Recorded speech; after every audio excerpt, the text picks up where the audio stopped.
In this video, I'm going to explain how long it takes to get SEO results. I've analyzed or worked on thousands of different websites, and here are the guidelines you can generally expect for how long it takes to get SEO results. As you've probably heard, SEO takes time. There's content and link building and a number of other processes that go into it. So in this short presentation, I want to go through the timeline you can expect from an SEO perspective and the efforts that go into the project. First, understanding the timeline of an SEO project. In general, the initial part of an SEO process involves auditing and the initial implementation. And depending on the size of the site that you're working on or that you have, this will generally take about 1 to 3 months. Following that, you'll start to work on content and link building and start to see some initial results and initial traction in that 3 to 6 month range. And then long-term growth over time with additional content and continued link building and continuous optimization, working on internal links and making sure the site is structured and optimized correctly. You'll start to get significant results in that 6 to 12 month period. And you can consistently grow over time in the 12 to 60 month period. And here's a quick example of that. This is an example of a client I've worked with and helped them get year over year growth from an SEO perspective and continuing to grow every year as well. So this is something that over time, if you're continuing to build content and links, you can continue to drive results and get more traffic every year from an SEO project. Now, what factors into your SEO results and what can impact your ability to rank? The first is competition. And what I mean by that is if we look here at Ahrefs and you look at the results ranking for a key phrase like ultra wide monitors here, for example, the column I want to look at is DR or domain rating. This is on a 0 to 100 scale and basically lets us know how strong the websites are that are ranking for this keyword.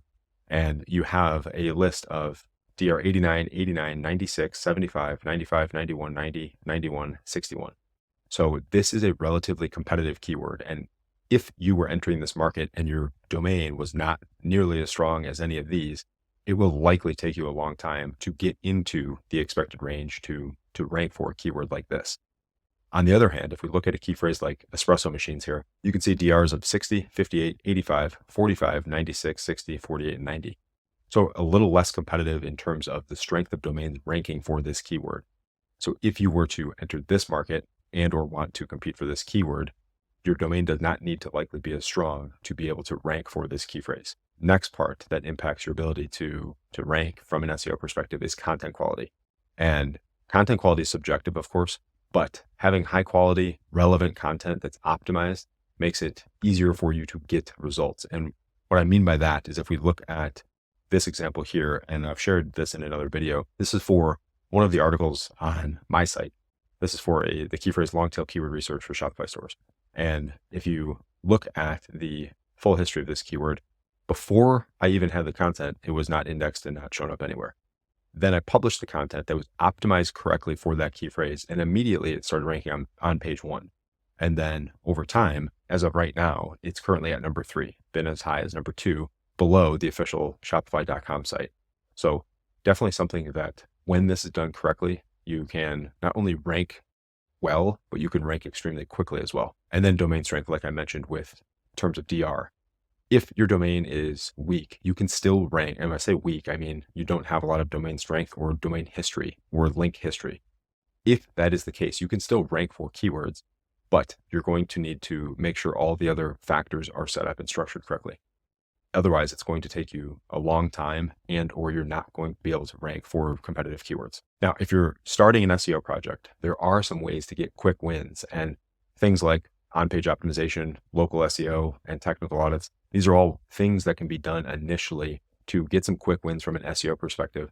And you can start to, like I just showed you here, you can start to rank quickly for some keywords that actually get traffic, which helps to improve the overall picture of your SEO project. The long-term gains would be things like working on building backlinks, content marketing, and then working on building your brand overall. The easiest ways to track SEO progress or SEO success would be looking at keyword rankings, tools like Google Analytics to check traffic, and then conversion rates as well. And over time, as you get more traffic, as a side note, it would also make sense to start looking at ways to improve your conversion rate because you're getting more traffic to your site, whether it be info pages, product pages, collection pages, whatever, working to convert more of those visitors into buyers or customers for you would make sense to look at that from a conversion perspective. Now, as I mentioned, it can take time for SEO results. This is a discussion I have with clients and prospects a lot is why does SEO take so much time? And the reason is there are ongoing efforts that need to happen. And we're looking at and working with algorithm updates as well. So part of what goes into an SEO project is constant learning and adaptation based on what is working on the site and what else needs to change. So iterating the process and making sure that the piece of content is optimized. Potentially we need to change things around if an algorithm shift happened or if we're not ranking where we need to be based on the content and the links to that page.